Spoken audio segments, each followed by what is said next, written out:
እንደምን ቆያችሁ?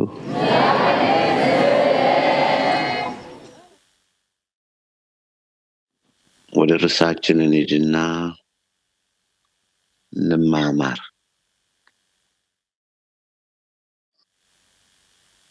ነቢዩ ሕዝቅኤል በምዕራፍ 18 ከቁጥር 30 ላይ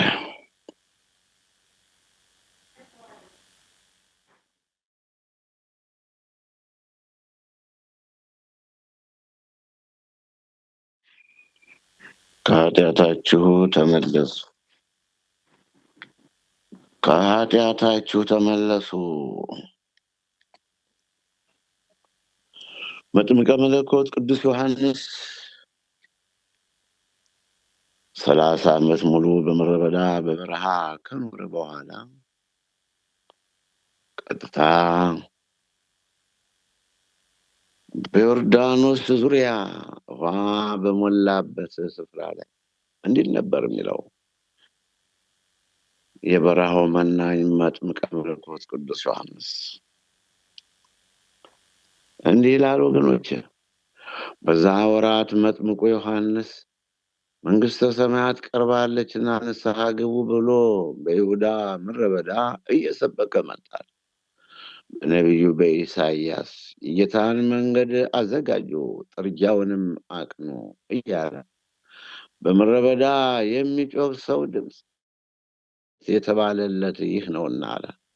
ራሱም ዮሐንስ የግመል ጠጉር ልብስ ነበረው፣ በወገቡም ጠፍር ይታጠቅ ነበር፣ ምግቡም አንበጣና የበረሃ ማር ነበር ይላልና። ያን ጊዜ ኢየሩሳሌም፣ ይሁዳም ሁሉ በዮርዳኖስ ዙሪያ ያለ አገር ሁሉ ወደ እርሱ ይመጡ ነበርና መጥተው ኃጢአታቸውን እየተናዘዙ በዮርዳኖስ ወንዝ ከእርሱ ይጠመቁ ነበር። ስለ ንስሐ ነው የምንማማረው። የበደላችሁ ካሱ፣ የቀማችሁ መልሱ፣ መንግሥተ ሰማያት ቀርባለችና ንስሐ ግቡ። ኃጢአታቸውን እየተናዘዙ በዮርዳኖስ ወንዝ ከእርሱ ይጠመቁ ነበር። ዳሩ ግን ከፈሪሳውያንና ከሰዱቃውያን ብዙዎች ወደ ጥምቀቱ ሊጠመቁ ሲመጡ ባየ ጊዜ እንዲህ አላቸው፣ እናንተ የፈሪሳውያን ልጆች ከሚመጣው ቁጣ እንድትሸሹ ማን አመለከታችሁ?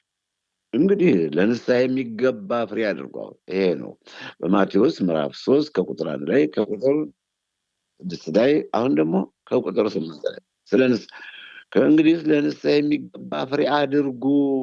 ከእንግዲህ የሚለው ቃል ከዚህ በፊት የነበረውን ለማስታወስ ያለ መልካም ነገር ያለ ስራ ያለፈ ዘመን ከእንግዲህ በቀሪ ዘመናችሁ አንድ ቀን፣ አንድ ሳምንት፣ አንድ ወር፣ አንድ ዓመት ከዚያም በላይ ቢጨምራችሁ ባላችሁበት ዘመን ሁሉ መንግሥተ ሰማያት ቀርባለችና ንስሐ ግቡ። በልባችሁ አብርሃም አባት አለን እንደምትሉ አይምሰላችሁ እላችኋለሁና ከእነዚህ ድንጋዮች ለአብርሃም ልጆችን ሊያስነሳለት እግዚአብሔር ይችላል። አሁንስ ምሳር በዛፎች ስር ተቀምጧል። እንግዲህ መልካም ፍሬ የማያፈራውን ዛፍ ሁሉ ይቆረጣል፣ ወደ እሳትም ይጣላል። መልካም ፍሬ የማያፈራ ማለት በጎ ምግባር የሌለው፣ ግብረ ገብነት የሌለው፣ ሰላማዊ ያልሆነ ሰው፣ ሁከት የሚፈጥር፣ እናት አባቱን የሚያሳዝን፣ ትዳር ጓደኛውን ክዶ የሚሄድ፣ ለሰው የማይመች፣ ሕገ እግዚአብሔርን የሚተላለፍ ይህ ነው። ወጣት አስተውለህ ስማኝ። ከእንግዲህስ ምሳር በዛፎች ስር ተቀምጧል። እንግዲህ መልካም ፍሬ የማያፈራው ዛፉ ይቆረጣል፣ ወደ እሳትም ይጣላል ማለት የግመሩ ቀን ጠፋው። እሾሁ እኔስ ለንስሐ አልደገመው ነው። እኔስ ለንስሐ በውኃ አጠምቃችኋለሁ፣ ጫማውን እሸከም ዘንድ የማይገባኝ ከኔ ይልቅ ከኔ በኋላ የሚመጣው ከኔ ይልቅ ይረታል፣ እርሱም በመንፈስ ቅዱስ በእሳትም ያጠምቃችኋል። መንሹም በእጁ ነው፣ አውድማውን ፈጽሞ ያጠራል፣ ስንዴውንም በጎተራ ይከታል፣ ገለባውንም በማይጠፋ እሳት ያቃጥላል። ይህ ሁሉ የተባለው ምንድን ነው? ገለባ የተባሉት ኃጥአን ናቸው። የማይጠፋ እሳት የተባለ ገሃነም ነው። እንደገና ስንዴው በጎተራ የተባላችሁ እናንተ ናችሁ፣ የብርሃን ልጆች። በእውነት የማይጠልቅ ፀሐይ፣ የማይጠፋ መብራት፣ ዘላለም በቅዱሳን ላይ የሚያበራ፣ ከኃጢአት ርቃችሁ ንጽህናችሁን ጠብቃችሁ በእምነታችሁ ጸንታችሁ አፋችሁ ከጸሎት እጃችሁ ከምጽዋት ሳይለይ ስትኖሩ መኖሪያችሁ ያ ነው።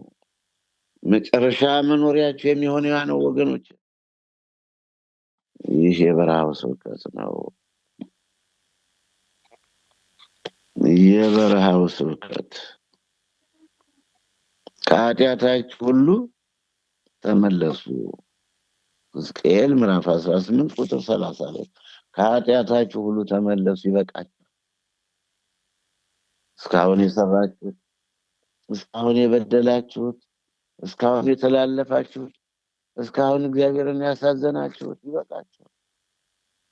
እድሜ ለንስሐ ሰጠን። ረዥም እድሜ ሰጥቶናል። እንደ በደላችን አልከፈለንም፣ እንደ ኃጢአታችንም አላደረገም ወገኔ። ስለዚህ ቸርና ይቅር ባይ፣ መሐሪ፣ ለጋስ፣ የሰው ፊት አይቶ የማያዳላ፣ ሁሉን ቻይ፣ ይቅር ባይ አምላካችን ኖ ፀሐይ እድሜያችን ሳትገባ፣ ፀሐይ ስትገባ ተመልሳ በመስኮቷ ትወጣለች። ፀሐይ እድሜያችን ሳይገባ እዚህ በሕይወት ዘመናችን እንበርታ። ከኃጢአታችሁ ሁሉ ተመለሱ። ከማንኛውም ከኃጢአታችሁ ሁሉ ተመለሱ። ዛሬ ስብከታችን የንስሐ ስብከት ነው። የንስሐ ጩኸት ነው የምንጮኸው። ጻድቁ ከጽድቁ ቢመለስ ኃጢአትም በሰራ ጊዜ በዛም ቢሞት እርሱ ባደረገው በደል ይሞታል። ኃጢአተኛው ከሰራው ኃጢአት ቢመለስ ፍርድንና ቅን ነገርን ቢያደርግ ነፍሱን ይጠብቃታል።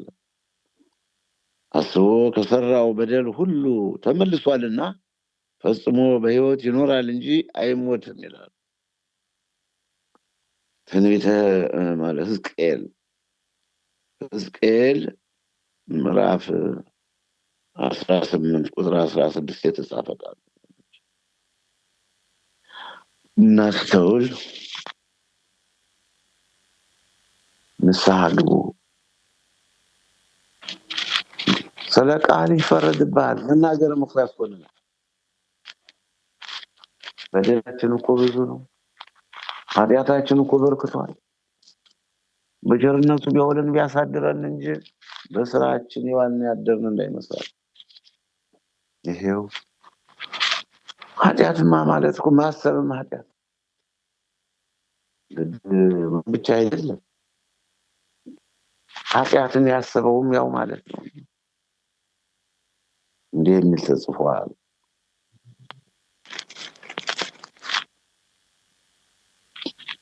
በአነጋገር የተነሳ ይፈረድብሃል። የማቴዎስ ወንጌል ምዕራፍ 12 ከቁጥር 33 ላይ ዛፍ ከፍሬዋ ትታወቃለችና ዛፏን መልካም ፍሬዋንም መልካም አድርጉ፣ ወይም ዛፏን ክፉ ፍሬዋንም ክፉ አድርጉ። ክፉ ዛፍ ቀንጠፋ ግመሮ ነው የሚያፈራ። ኮክ ነው የሚያፈራ። በለስ ነው። ወይን ነው የሚያፈራ። ወይኑ በለስ ወይን፣ አጋሙ ቀጋው አጋም፣ ግመሮ ቀንጠፋው ግመሮ አያፈራም። እናንተ የእፉኝት ልጆች ክፉዎች ስትሆኑ መልካም ለመናገር እንዴት ትችላላችሁ? በልብ ሞልቶ ከተረፈው አፍ ይናገራል። መልካም ሰው ከልቡ መልካም መዝገብ መልካም ነገር ያወጣል። ክፉ ሰው ከክፉ መዝገብ ክፉ ነገር ያወጣል። እኔ እላችኋለሁ ሰዎች ስለሚናገሩት ሰዎች ስለሚሉት ስለ ከንቱ ነገር ሁሉ በፍርድ ቀን መልስ ይሰጡበታል። የሰማችሁ ነው ወገኖች። ሰዎች ስለሚናገሩት ስለሚሉት በአፋቸው የማይገለጥ የተከደነ የማይታወቅ የተሰወረ የለምና መልስ ይሰጡበታል። መጠንቀቅ ነው። አፍንም እጅንም ከልብ ካሰብክ እኮ አቅም ቢያጥርህ ምናልባት ባይሳካልህ ጊዜውና ቦታው ባይመቻችኝ ያው ትፈጽመዋለህ። በሁሉም ይልቅ መልካም ነገር ማሰብ መልካም ነው። ነቢዩ ዳዊት በመዝሙር 44 ከቁጥር 1 ላይ አቤቱ ልቤ መልካም መልካም ነገር ገሳ ይላል። መልካም መልካም ነገር አሰበ ልቤ፣ ከክፉ የራቀ ከኃጢአት ከበደል የራቀ ሀሳብ በጎ ነገር አሰበ ይላልና። ስለዚህ ከቃል የተነሳ ትጸድቃለህ። መልካም ከተናገር በጎ ከተናገር ትጸድቃለህ። እንደገና ከቃል የተነሳ ደግሞ ትኮነናለህ። መልካም ሰው ከመልካም ልቡ መዝገብ መልካም ነገር ይናገራል ያወጣል። ክፉ ሰው ከክፉ ልቡ መዝገብ ክፉ ነገር ያወጣል ይናገራል። እና ከተናገርከው ደግሞ ከቃል የተነሳ ትኮነናለህ፣ ከቃል የተነሳ ትጸድቃለህ ብሎ በማቴዎስ ምዕራፍ 12 ቁጥር 31 34 ማለት 33 34 35 37 የተጻፈ ቃል ነው የማነብላችሁ። ዘጸአት ምዕራፍ 20 ከቁጥር 7 ላይ ቁጥር 16 ላይ በባልንጀራህ ላይ በሐሰት አትመስክር ይላል። ከላይ ከፍ ብዬም አትግደል፣ አታመንዝር፣ አትስረቅ፣ በባልንጀራህ ላይ በሐሰት አትመስክር፣ የባልንጀራህን ቤት አትመኝ። የሰማይ ነው ወተቱ ገበሬ። ሻኛው ጎምለል ጎምለል የሚለውን በሬ፣ ላቱ ዘንበል ዘንበል የሚለውን በሬ፣ በሬው ሲያገሳ በጎች ሲጮሁ የባልንጀራህን ቤት አትመኝ፣ የባልንጀራሽን ቤት አትመኝ፣ የባልንጀራህን ሚስት፣ የባልንጀራሽን ባል፣ ሎሌውንም ገረዱንም በሬውንም አህያውንም ከባልንጀራሽ ገንዘብ ሁሉ ማናቸውንም አትመኙ። ምኞት ኃጢአት ነው። ቃሉ ጋር ናችሁ ወገኖች? ከቃሉ ጋር ናችሁ ሆይ? ምኞት ኃጢአት ነው። የሰው ሕይወት በገንዘቡ ብዛት አይደለምና ተጠንቀቁ፣ ከመጎምጀትም ሁሉ ተጠበቁ ይላል። ከመጎምጀትም ሁሉ ተጠበቁ። ሉቃስ ምዕራፍ 12 ቁጥር 15 ላይ የሰው ሕይወት በገንዘቡ ብዛት አይደለም። ብዙ ገንዘብ ስላለ የማይሞት ብዙ ገንዘብ ስላለ የማይቀበር የለምና ከሞትም አይድንም፣ ከሞትም ደግሞ ከመቀበር አይቀርም። ስለዚህ ገንዘብ በመሳሳት አካሄዳችሁ ገንዘብን ያለ መውደድ ይሁን፣ ያላችሁ ይብቃችሁ። እሱ ራሱ አልለቅህም ከቶም አልተውህም ብሏል። ወደ ዕብራውያን ምዕራፍ 13 ቁጥር 5 የተጻፈ ቃል ነው። ክቡራንና ክቡራት የዚህ የበረሃው ስብከት ታዳሚዎቻችን መንግስተ ሰማያት ቀርባለችና ንስሐ ግቡ፣ ከኃጢአታችሁ ተመለሱ፣ ከኃጢአታችሁ ተመለሱ፣ ይበቃችኋል። አታመንዝር፣ አትግደል፣ አትስረቅ፣ በውሸት አትመስክር፣ አትመኝ የሚለው ከሌሊቱ ትእዛዝ ሁሉ ጋር በዚህ ባልንጀራህን እንደ ራስህ ውደድ በሚለው ቃል ተጠቃሏል። ሮሜ ምዕራፍ 13 ቁጥር 9 የተጻፈ ቃል ነው። እንግዲህ ምን እንላለን? ሕግ ኃጢአት ነውን? ወይስ ሕግ ኃጢአት ነውን? አይደለም። ነገር ግን በሕግ ባይሆን ኃጢአትን ባላወቅሁ ነበር፣ ሕጉም አትመኝ ባላለ ምኞትን ባላወቅሁት ነበር። ሕግም አትመኝ ባላለ ምኞትን ባላወቅሁም ነበርና። ሮሜ ምዕራፍ 7 ከቁጥር 7 የተጻፈ ቃል ነው የምንመለከተው። እንግዲህ እንግዲህ መጠንቀቅ መልካም ነው። እንደተቀለቡ ፈረሶች ይሆኑ እያንዳንዳቸውም ከባልንጀሮቻቸው ሚስቶች ኋላ አሾኮሾኩ። ትንቢተ ኤርምያስ ምዕራፍ 5 ቁጥር 8 ላይ ከባልንጀሮቻቸው ሚስቶች ከባልንጀሮቻቸው ባሎች በኋላ አሾኮሾኩ። ኃጢአት ሊሰሩ በባልንጀሮቻቸው ባሎችና ሚስቶች ላይ ኃጢአት ሊሰሩ ሊያመነ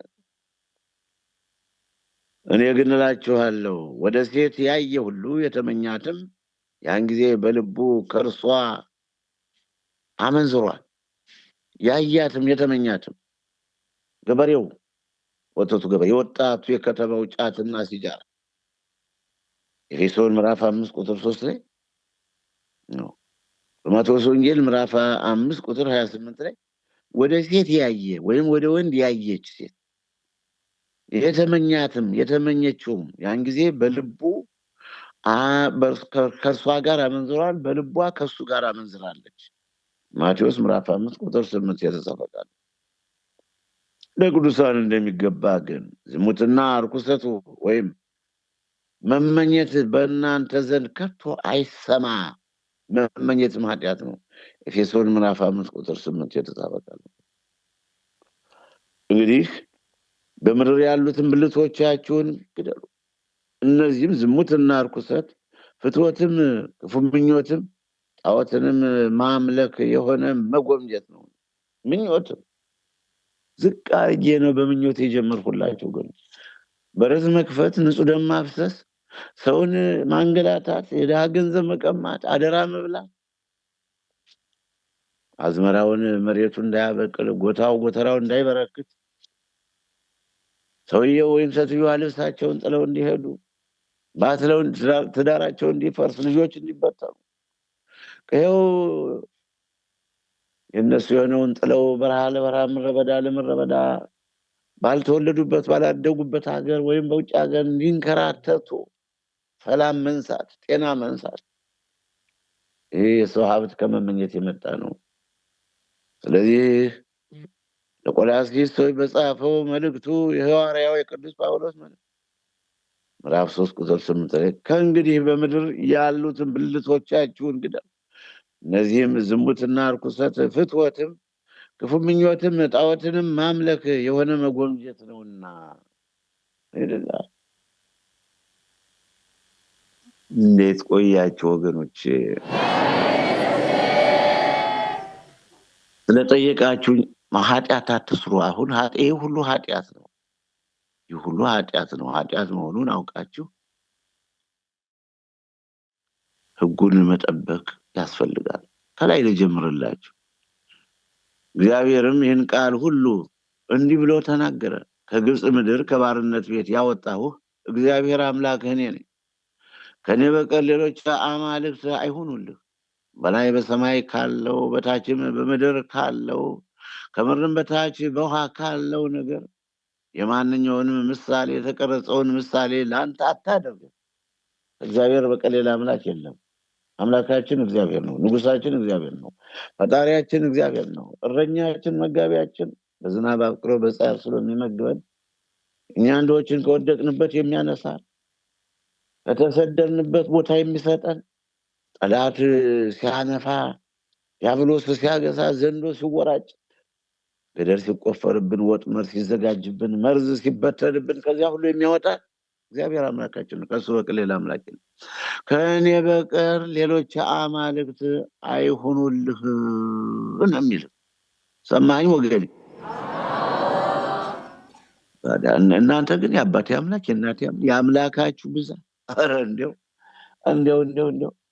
የአምላካችሁ ብዛት በእውነት እግዚአብሔር አምላካችን ቀናተኛ አምላክ ነው። እውነት ጌታ አምላካችን በአምላክነቱ የሚገባበት ግዴታ እምነታችሁን ጠብቃችሁ መኖር አለባችሁ። እኔ አምላክ ነኝና ሌላም የለምና የቀድሞውንም የጥንቱንም ነገር አስቡ። እኔ እግዚአብሔር ነኝ፣ እንደኔም ያለ ማንም የለም ይላል ኢሳይያስ ምዕራፍ 46 ቁጥር 9 የተጻፈ ቃል ነው። ከእግዚአብሔር በቀር ሌላ አምላክ የለም። በስም በአካል በግብር ሶስት፣ በመለኮት በአገዛዝ በስልጣን አንድ እግዚአብሔር። አንተስ ብትሰማኝ ሌላ አምላክ አይሆንልህም፣ ለሌላም አምላክ አትስገድ ይላል መዝሙር 80 ቁጥር 9 የተጻፈ ቃል ነው። ብትሰማኝ ኖሮ ሌላ አምላክ አይሆንልህ፣ ለሌሎችም አማልክት አትንበርከክ አትስገድ ይላል።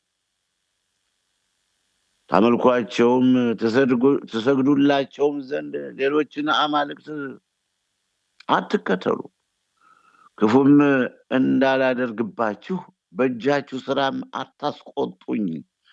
አናጢዎች ጠርበው አንጥረኞች ለብጠው በእጃችሁ ስራም አታስቆጡኝ ይላል ሁሉን የሚችል አምላክ እግዚአብሔር። ብረት ሰሪ መጥረቢያን ይሰራል፣ በፍምም ውስጥ ያደርገዋል፣ በመዶሻም መትቶ ቅርጽ ይሰጠዋል፣ በክንዱም ኃይል ይሰራዋል። እርሱም ይረባል፣ ይደክማል፣ ውሃ አይጠጣም አይታክትም።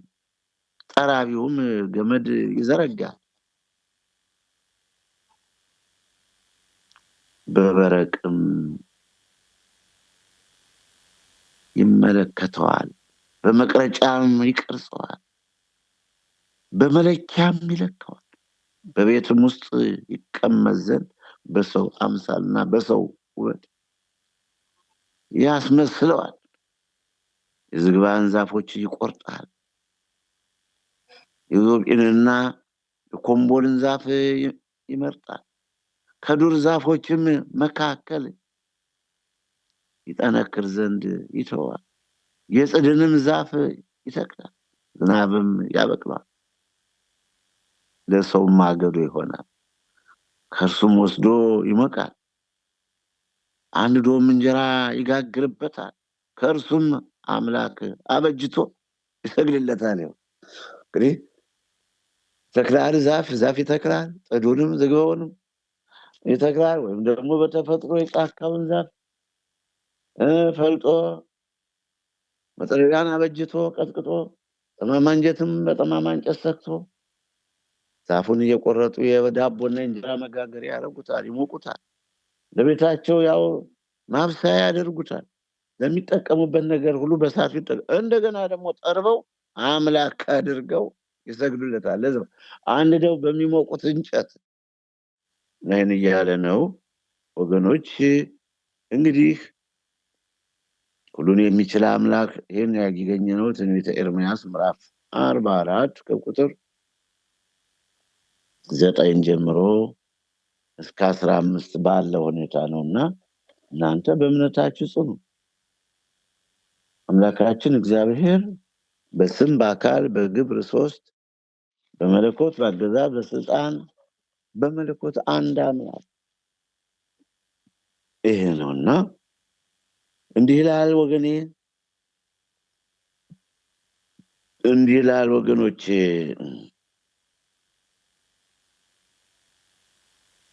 ኤፌሶን ምዕራፍ 4 ቁጥር 30 ላይ ለቤዛ ቀን የታተማችሁበትን ቅዱሱን የእግዚአብሔርን መንፈስ አታሳዝኑ። መራርነትና ንዴት፣ ቁጣም፣ ጩኸትም፣ መሳደብም ሁሉ ከክፋትም ሁሉ ጋር ከእናንተ ዘንድ ይወገድ። እርስ በርሳችሁም ቸሮችና ሩህሩሆች ሁኑ፣ እግዚአብሔር ግን በክርስቶስ ይቅር እንዳላችሁ ይቅር ተባባሉ። ቂም የያዛችሁትም ነው ቂም የያዛችሁ በቂም የኖራችሁ ሰውን አይታችሁ የምትጠሉ ሰውን የምታሳድዱ በሰው ላይ ርህራሄ ያጣችሁ ሰውን በሰው ላይ የምትጨክኑ ጨካኝ እያላችሁ ሲርበው ማታበሉ እያላችሁ ሲጠመው ማታጠጡ እያላችሁ ከልብሳችሁ ቀዳችሁ ማሰብ ንስሐ መግባት። መጥምቀ መለኮት ቅዱስ ዮሐንስ ምን እናድርግ ይሉት ነበርና እናንተ ጻፎችና ፈሪሳውያን እያለ እናንተ ክፉዎች ጻፎችና የእፉኝት ልጆች እያላችሁ በሉቃስ ወንጌል ምዕራፍ 3 ከቁጥር 10 ጀምሮ ምን እናድርግ ይሉት ነበር። ሁለት ልብስ ያለው ለሌለው ይስጥ፣ ምግብም እንዲሁ። ቀራጮች ምን እናድርግ ይሉት ነበርና እነሱንም ደግሞ ከታዘዛችሁት አብልጣችሁ ህዝቡን አትበዝብዙት፣ ከህዝቡ ገንዘብ አትቀበሉ። ሌሎችም ባለስልጣኖች መጥተው ምን እናድርግ ይሉት ነበር። ሰውን ሌባውን ሌባ፣ ክፉውን ክፉ፣ በጎውን በጎ በሉ። በጎውን ክፉ ብላችሁ አታንገላቱት፣ ጻድቁን ኃጢአተኛ ነው ብላችሁ አታስጨንቁት ይላል። ዛሬ ስለ ንስሐ ነው የምንነጋገረው። መንግስተ ሰማያት ቀርባለችና ንስሐ። በሉቃስ ወንጌል ምዕራፍ 3 ከቁጥር 10 ላይ ምን እናድርግ ብለው ደጋግመው ጠይቀውታል ቅዱስ ዮሐንስን። ማብላት ማጠጣት ነው ዋናው ነገር፣ ማብላት ማጠጣት። ቃሉ ጋር ናቸው ወገኖቼ። ይህ የበረሃው ስብከት ነው። ትንቢተ ዳንኤል። እስቲ ወደ ዳንኤል ትንቢተ ዳንኤል ምዕራፍ 4 ላይ ለናቡከደነጾር ዳንኤል የመከረው ምክር፣ ያስተማረው ትምህርት አለ፣ አስተምሮታል። እንዲህም አለው፣ ንጉሥ ሆይ ስለዚህ ምናልባት የድህነት ዘመን ይረዝም እንደሆነ ምክሬን ደስ ያሰኝህ፣ ኃጢአትህንም በጽድቅ በደልህንም ለድሆች በመመጽወት አስቀር። ለድሃ መመጽወት ኃጢአትን ያስቀራል። የተጻፈውን የምናነበው ለድሃ መመጽወት፣ ለድሃ መስጠት፣ ድሃ ማብላት፣ ድሃ ማጠጣት፣ የደከመውን ማሳረፍ፣ የራበውን ማብላት ማጠጣት፣ የተጨነቁትን ማረጋጋት፣ ያዘኑትን ማጽናናት፣ ይሄ ጽድቅ ማለት ይሄ ነው። እንግዲህ ለናቡከደነጾር 7 ዓመት ሙሉ እንደ በሬ ሳር በበረሃ በምድረ በዳ ከቤተ መንግስት ወርዶ ስለ ኃጢአቱ፣ ስለፈጸመው ኃጢአት፣ ስለሰራው የግፍ ስራ፣ ስለ ትዕቢቱ እንዲህ ተብሎ ቢፈረድበትም ግን ዳንኤል የሚጠቅመውን ነገር የመከረው ምንድን ነው? ንጉሥ ሆይ የለም፣ በደልህን ለድሆች በመመጽወት አስቀር። ለድሆች ስትመጸውት ኃጢአት ይፋቅልሃል። ለድሆች ስትመጸውት እግዚአብሔር ይቅር ይልሃል። ያው እኮ በማቴዎስ ወንጌል ምዕራፍ 25 ከቁጥር 34 ከቁጥር 40 እስከ 46 ድረስ በፍርድ ቀንም እኮ በጌታ በዙፋኑ ፊት ከሞት በኋላ የምንጠየቀው ብራብ አብልታችሁኛል የሚል ነው። ጻድቃን ክፉዎችን ደግሞ ብራብ አላበላችሁኝም የሚል ነው። ክፉዎችን እናንተ ርጉማን ከኔ ሂዱ ይላቸዋል። ለሰይጣንና ለሰራዊቱ ወደ ተዘጋጀው ገሃነም ሂዱ ይላቸዋል። በጎዎችን ደግሞ እናንተ የአባቴ ብሩካን ወደ እኔ ኑ፣ እነሆ ዓለም ከተፈጠረ ጀምሮ የተዘጋጀላችሁ መንግስተ ሰማያት ውረሱ ይላል። ይሄ ነው ማብላት፣ ማጠጣት፣ መስጠት ትልቁ ክብር ነው። የተጻፈው ይሄ ነው። የተጻፈው ይሄ ነው። እንደምን ቆያችሁ?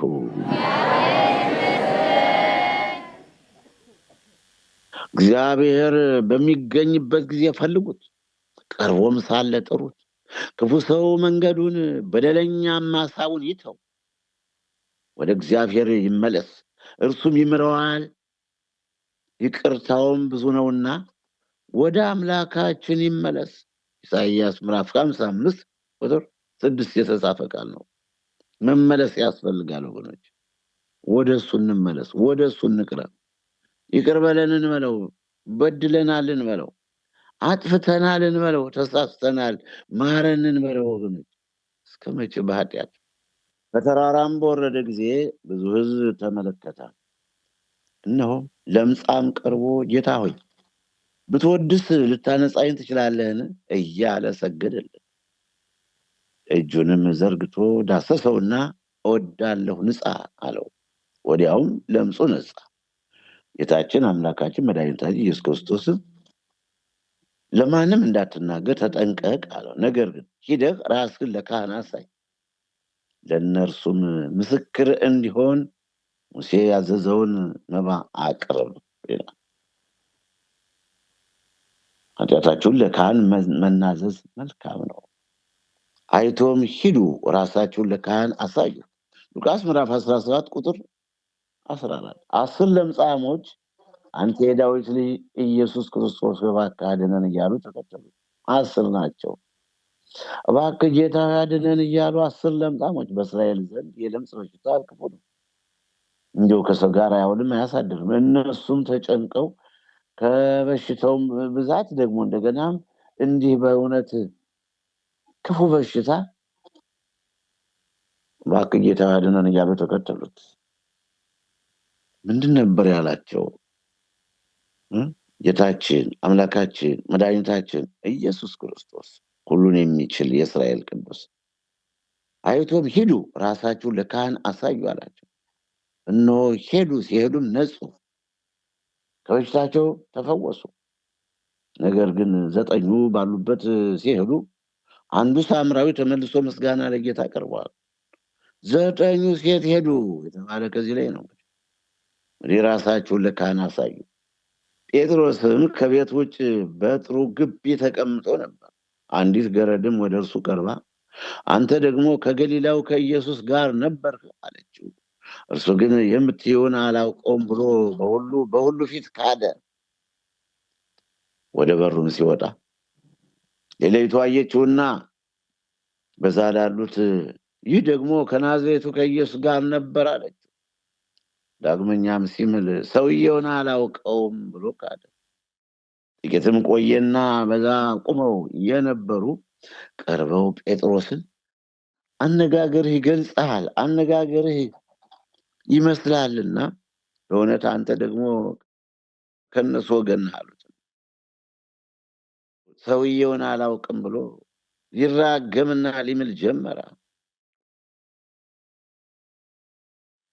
ወዲያውም ዶሮ ጮኸ። ቅዱስ ጴጥሮስም ዶሮ ሳይጮህ 3 ጊዜ ትክደኛለህ ያለው የኢየሱስ ቃል ትዝ አለው። ወደ ውጭም ወጥቶ መራራ ልቅሶን አለቀሰ። ተጸጸተ ማለት ነው።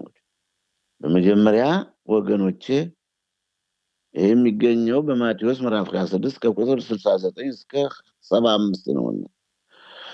ከፍ ብለን ስንመለከት ደግሞ በማቴዎስ ወንጌል ምዕራፍ 26 ቁጥር 30 በዛን ጊዜ ኢየሱስ እንዲህ አላቸው፣ በዚች ሌሊት ሁላችሁ በእኔ ትሰናከላላችሁ፣ እረኛውን እመታለሁ፣ የመንጋውን በጎች ይበተናሉ የሚል ተጽፏልና ከተነሳው በኋላ ግን ወደ ገሊላ እቀድማችኋለሁ አለ።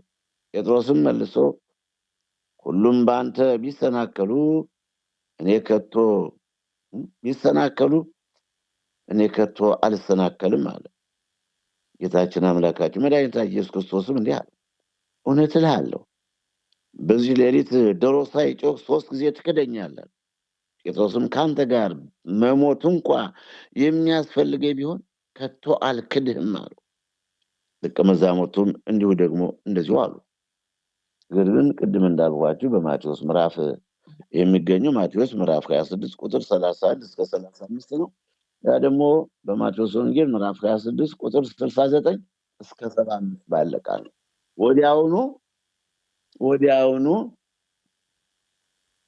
ወዲያውኑ 3 ጊዜ ካደውና ግን ክዶት ዝም አላለም። ንስሐ ገባ። መራራ ልቅሶን አለቀሰ። እንባውን አፈሰሰ። ተጸጸተ። አስቀየምኩት ፈጣሪን፣ ጌታዬን አስቀየምኩት መምህሬን አለ። እንጀራውን ባርኮ የመገበኝን ከዓሣ አጥማጅነት አውጥቶ ከፍ ከፍ ያደረገኝን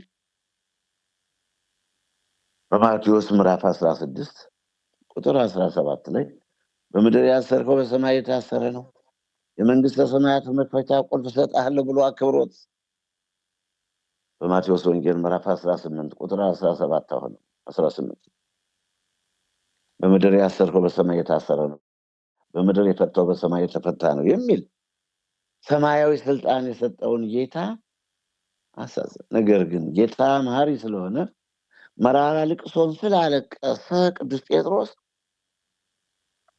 በዮሐንስ ወንጌል ምዕራፍ 21 ከቁጥር 15 16 17 አንተ የዮና ልጅ ስምዖን ከሌሎች ይልቅ ትወደኛለህን? አዎ ጌታ ሆይ እንደወደህ አንተ ታውቃለህ፣ ግልገሎችን ጠብቅ። አንተ የዮና ልጅ ስምዖን ሆይ ከሌሎች ይልቅ ትወደኛለህን? አዎ ጌታ ሆይ እንደወደህ አንተ ታውቃለህ፣ ጠቦቶችን አሰማራ። እንዲህ ለሶስተኛ ጊዜም ደግሞ አይ የሁሉ ልብ የምታውቅ ልብና ኩላሊትን የምትመረምር ጌታ አንተ ታውቃለህ፣ እንደወደህ አንተ ታውቃለህ አለው። በጎችን አሰማራ ብሎ ወጣንያን ማእከላውያን ፍጹማን እንዲሁም ሕፃኖች፣ ጎልማሶችን፣ ሽማግሌዎችን ቅዱስ ጴጥሮስ በሰው ሁሉ ላይ ሾመው፣ አከበረው። ስለዚህ የምናፍቃችሁና የምወዳችሁ አክሊሌና ክብሬ ወገኖቼ፣ ይህ የበረሃው ስብከት ነው። ከኃጢአታችሁ ተመለሱ። ቅዱስ ጴጥሮስ ይኸው ንስሐ ገባ፣ መራራ ልቅሶን አለቀሰ። እግዚአብሔርም ደግሞ መድኃኔዓለም ኢየሱስ ክርስቶስ እንደገና ግልገሎችን፣ ጠቦቶችን፣ በጎችን አሰማራ ብሎ አከበረው፣ ሾሞ አስቀመጠ። መሐሪ ስለሆነ እንግዲህ ሶስት ጊዜ ሲክደው ሰው ቢሆን ይቀየማል፣ ያዝናል። ሰው ቢሆን አቅም ካለው ላጥፋ ይለዋል። አቅም ከሌለው ደግሞ መቼም ዝም ብሎ አይመለከተውም እንደ ሰው ነገር። ሰው ክፉ ስለሆነ ጌታ ግን እንደገና አከበረው። የገባውን ቃል ኪዳን አላጠፈበት። እኛ እናጠፋለን፣ እንሳሳታለን። እርሱ ግን መሐሪ ነው። አምላካችን ግን መሐሪ ነው።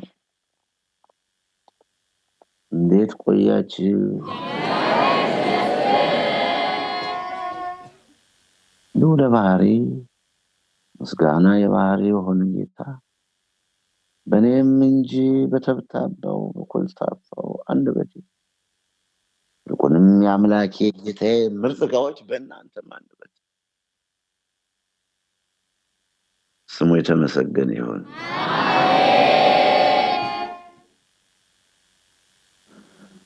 ዛሬ ንስሐ ግቡ። ስለ ንስሐ ነው ጠየቃችሁኝ፣ የመለስኩላችሁ ነው። ደጋግመንም እንማማራለን። ገና ከአዝማደ ነገሥት ከነገሥታት ወገን የሆነች ከነገሥታት ወገን የምትሆን ከአዋልደ ነገሥት ወገን የምትሆን አንዲት ሴት ነበረች፣ ኃጢአቷን እየጻፈች የምትኖር። ስለምን ቢሉ ለመናገር ብታፍር። የሰማችሁ ነው ወገኖች? ኃጢአቷን እየጻፈች ትኖራለች። ስለምን? ለመናገር ብታፍር ትጽፋለች። የምትሰራውን ሁሉ ኃጢአት እየጻፈች ትኖራለች።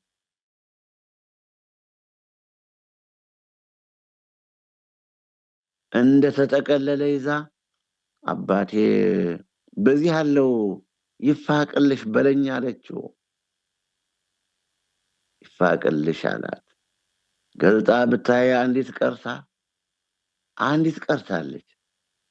አንዲት ቀርታ አየች። ይህስ ቅዱስ ባስልዮስ ናቸው። ይህስ ለቅዱስ ኤፍሬም ቢቻል እንጂ ለእኔ አይቻለኝም አለ። አሁንም ለእርሱ የማይቻለው ሆኖ አይደለም።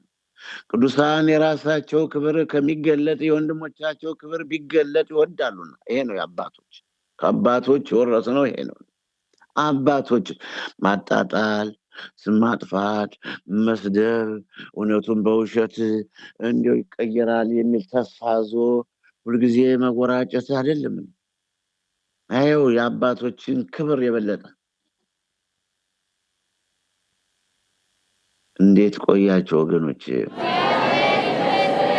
ቅዱሳን የራሳቸውን ክብር ከሚገለጥ የወንድሞቻቸው ክብር ቢገለጥ ይወዳሉና ዳግመኛ ስትመጣ ስትሄድ ድካም ያለባት ነውና ቀኖና ይሁናት ብሎ ነው መሄድ። ተራራ መውጣት፣ ቁልቁለት መውረድ ቀኖና። ወንዝ መሻገር፣ ከውጭ ሀገር ወደ ሀገር ውስጥ፣ ከውስጥ ሀገር ውስጥ ወደ ውጭ ሀገር፣ ከአንዱ ክልል ወደ ሌላው ክልል፣ ከአንዱ ዞን ወደ አንዱ ዞን፣ ከአንዱ ወረዳ ወደ አንዱ ወረዳ በመኪናም ቢሆን ሰው ጋር እየተጋፉ እንደገናም ረጅሙን ጊዜ ከሰው ቤት እያደሩ በእግርም የሚከደውን እንቅፋትና ሾህ እየወጋ ተመልከቱ ወገኖቼ። ዳግመኛም ስትወጣ ስትወርድ ድካም ያለበት የፀሐይ ሐሩር የሌሊት ቁር ነውና ቀኖና ይሁናት ብሎ ነው። ሂዳም አባቴ በዚህ ያለው ኃጢአትሽ ይፋቅልሽ በለኝ አለችው ቅዱስ ኤፍሬምን።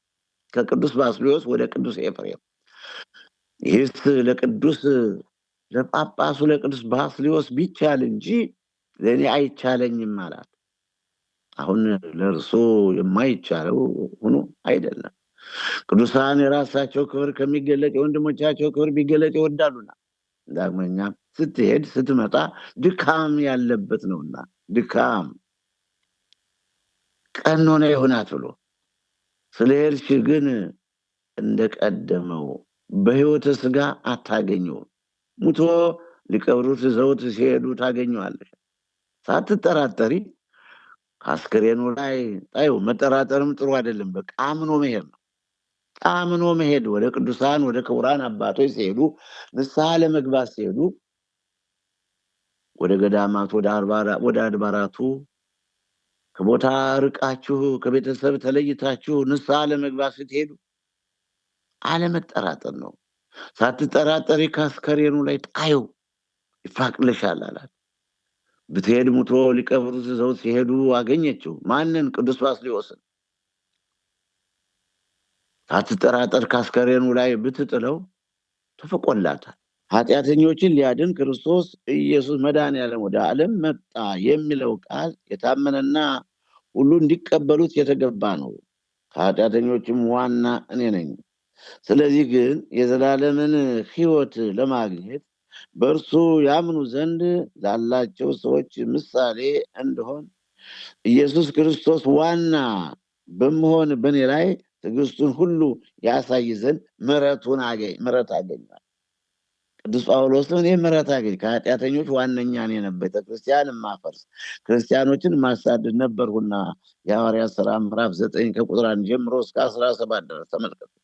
ነገር ግን ኃጢአተኞችን ሊያድን ክርስቶስ ወደዚህ ዓለም መጣ የሚለው ቃል ተፈጸመ፣ በእኔ ላይ የታመነ ነው። ይህ ቃል ይህ የበረሃው ስብከት ነው። በአንደኛ ጴጥሮስ ሐዋርያው ቅዱስ ጴጥሮስ ምዕራፍ 4 ላይ እንዲህ የሚል ተጽፏልና፣ ዳሩ ግን የነገር ሁሉ መጨረሻ ቀርቧል። እንግዲህ እንደ ባላይምሮ አስቡ፣ ትጸልዩም ዘንድ በመጠን ኑሩ። ፍቅር የኃጢአትን ብዛት ይሸፈናልና፣ ከሁሉ በፊት እርስ በርሳችሁ አጥብቃችሁ ተዋደዱ፣ ያለማንጎርጎርም እርስ በርሳችሁ እንግዶችን ተቀባበሉ።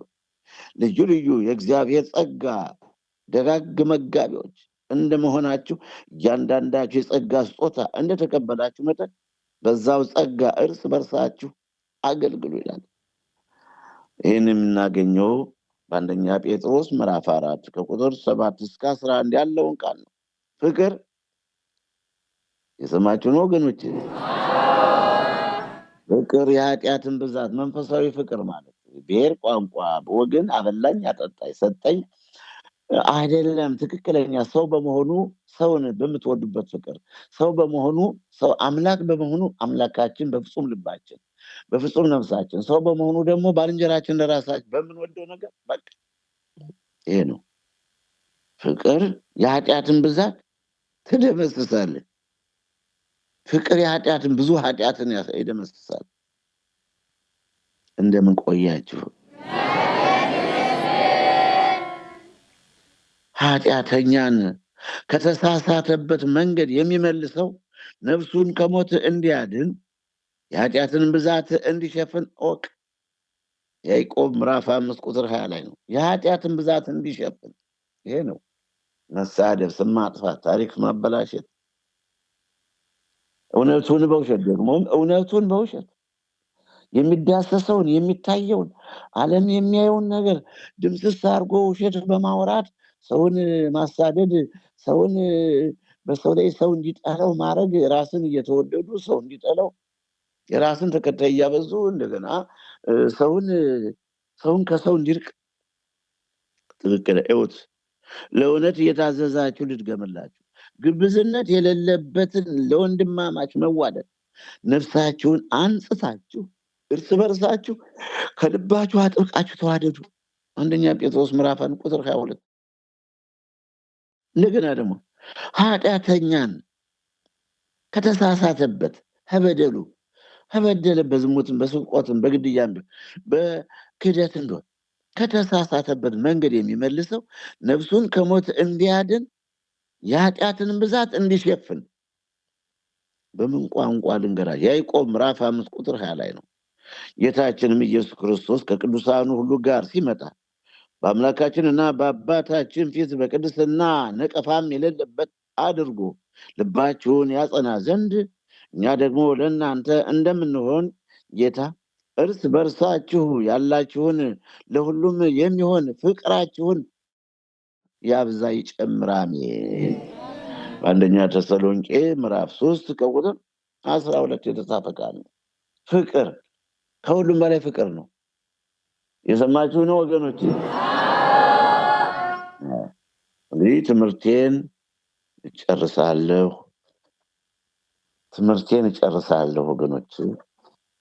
ይህ የበረሃው ስብከት ነው። ዋናው ፍቅር ነው። ፍቅርን ጠብን እየዘሩ ጠብን እየነሰነሱ በሰው ላይ ጥላቻን እያጠናከሩ ሰው የሚወደውን ሰው እንዲጠላው፣ ሰው የሚቀርበውን ሰው እንዲርቀው። ጥል ክርክርን ታነሳለች፣ ፍቅር ግን ኃጢአትን ሁሉ ትከድናለች። መጽሐፈ ምሳሌ ምዕራፍ 10 ቁጥር 12። ጥል ክርክርን ታነሳለች። ክርክር ብቻ ክምሩ ይቃጠላል፣ ቤቱ ይቃጠላል፣ ሰው ንጹህ ደም ይፈሳል፣ ገንዘብ ይዘረፋል፣ ገንዘብ፣ ጉልበት፣ ጊዜ ይባክናል። ፍቅር ግን ኃጢአትን ሁሉ ትከድናለች፣ ኃጢአትን ሁሉ ትነመሳለች። በእነዚህም ሁሉ ላይ የፍጻሜ ማሰሪያ የሆነው ፍቅርን ልበሱ። ቆላስይስ ምዕራፍ 3 ቁጥር 14 ላይ ፍቅርን ልበሱት ከሁሉም አስቀድማችሁ። ምንም ቀኝም ግራም አያስፈልግም ወገኖች፣ ፍቅርን ልበሱት ይላል። የቆላስይስ ሰዎች ምዕራፍ 3 ቁጥር 14 የተጻፈ ቃል ነው። ፍቅር ካለ በፍቅር ትድናላችሁ፣ በፍቅር ትድናላችሁ ወገኖች። በአንደኛ ጢሞቴዎስ ምዕራፍ 1 ከቁጥር 5 ላይ እንዲህ ይላልና የትእዛዝ ፍጻሜ ግን ከንጹህ ልብና ከበጎ ሕሊና ግብዝነትም ከሌለበት እምነት የሚወጣ ፍቅር ነው። በቃ ይሄ ነው ወገኖች፣ ይሄ ነው የሚያስፈልገው። አስፈላጊው ነገር ይሄ ነው። እንዲህ ለመሆን ያብቃል። እንዲህ ለመሆን ያብቃል።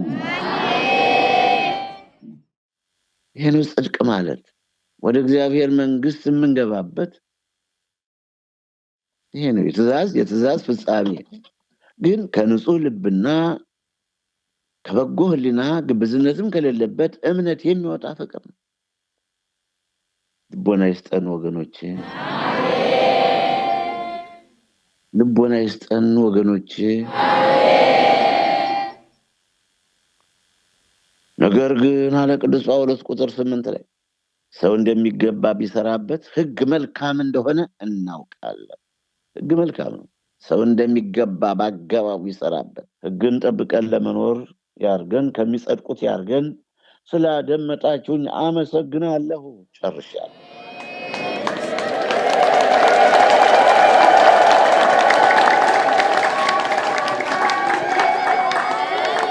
አሜን።